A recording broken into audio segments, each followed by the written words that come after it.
dar prosseguimento à nossa série sobre a natureza da igreja, sobre o que a igreja é. Desta vez nós vamos abordar a seguinte questão: a igreja é mais do que uma estrutura organizacional, institucional ou física. Não é de todo incomum a identificação de uma igreja por causa da sua estrutura organizacional ou então estrutura física. Por exemplo, igreja presbiteriana, a sua estrutura organizacional advém do fato de que ela é presidida e dirigida pelos presbíteros regentes e docentes. Presbíteros que se afadigam na administração e presbíteros que são os pastores, os que ensinam a igreja. Existe a igreja episcopal, existem vários tipos de igreja. Mas a igreja é bem mais do que isso. A igreja, na verdade, é o corpo espiritual de Cristo, como nós já falamos, e é o corpo que ele mesmo estabeleceu para cumprir alguns propósitos, para cumprir a sua vontade. Que propósitos são esses? Vamos pensar, à luz das Escrituras, o que é a igreja. O livro de Atos dos Apóstolos descreve o estabelecimento da igreja como uma comunidade que sabia exatamente o que fazer para glorificar a Deus.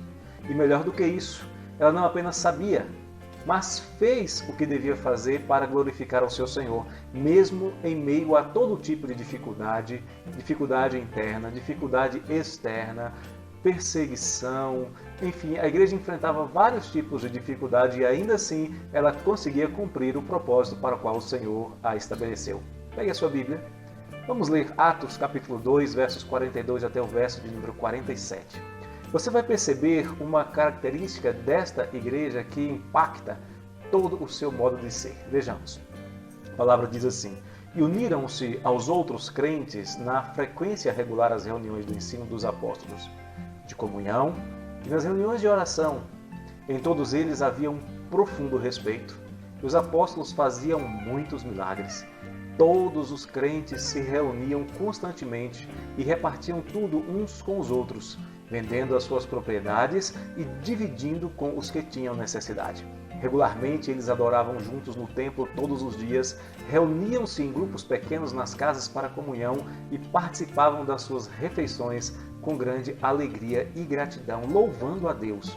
A cidade inteira tinha simpatia por eles e cada dia o próprio Senhor acrescentava à igreja os que estavam sendo salvos. Você percebeu que aqui é relatado algumas características muito importantes da igreja? Agora nós vamos destacar uma delas. A igreja era uma comunidade cultuadora. É impossível ser igreja sem estar envolvido ativamente no culto ao Senhor. É impossível ser membro do corpo de Cristo, ser um verdadeiro membro da verdadeira igreja que Cristo chama de sua igreja, sem uma vida de culto. Vamos brincar um pouquinho de o que é o que é? Por exemplo, o que é um lugar para reunião, para atividades estimulantes e capaz de oferecer excelente instrução? O que é um lugar onde as pessoas vão para se sentir bem e aprender sobre o que fazer para ajudar o próximo? O que é um lugar onde as pessoas vão para receber aconselhamento e instrução para melhorar sua conduta no trabalho, no lazer, na família, em todas as áreas da vida? Olha, você pode encontrar instituições capazes de fazer isso sem, entretanto, terem a menor pretensão de serem igrejas de Cristo. Clubes, escolas. Aliás, muitas dessas instituições chegam a se declarar abertamente anticristãs. Mas também encontramos igrejas que tentam oferecer todo tipo de entretenimento e atividades, todo tipo de atendimento e orientação, mas acabam falhando como aquilo que devem ser: uma comunidade de adoradores, uma comunidade de cultuadores. É pertinente aqui a observação de Charles Swindoll, que diz o seguinte: em mais de 3 anos de ministério na Terra, Jesus jamais disse aos discípulos que anotassem alguma coisa. Nenhuma vez. Sua instrução não era um exercício acadêmico. Aqueles que se sentavam aos seus pés, entretanto, geralmente adoravam. Não imagine que nós desprezamos as Escrituras, pelo contrário. Nós só sabemos o que Jesus ensinou e o que ele ensinou e que ele ensinou porque os apóstolos escreveram aquelas coisas que lhes foram lembradas pelo Espírito Santo. Mas aos pés de Jesus aprendemos a cultuar. E Jesus nos ensina que o verdadeiro culto não pode estar dissociado do princípio da vontade de Deus, de que o amor e a misericórdia devem caracterizar o agir da sua igreja. Igreja, para ser igreja, precisa de adoração, de cânticos de louvor, de sons de adoradores adorando. É preciso para ser igreja haver corações enternecidos pelo amor de Deus, amando uns aos outros compassivamente como Deus nos amou e mais ainda, porque Deus nos amou primeiro. Na igreja, além de haver aprendizado sobre o amor de Deus, há também a prática deste amor, amor longânimo, amor compassivo, compreendendo que diante de nós, ao nosso lado, estão homens e mulheres que lidam diariamente com as provações e tentações, homens e mulheres que lutam contra o pecado, alguns com maior, outros com menor sucesso. Mas não podemos nos esquecer que o espelho também reflete um homem ou uma mulher que da mesma forma lida com tentações, com provações, com a luta contra o pecado.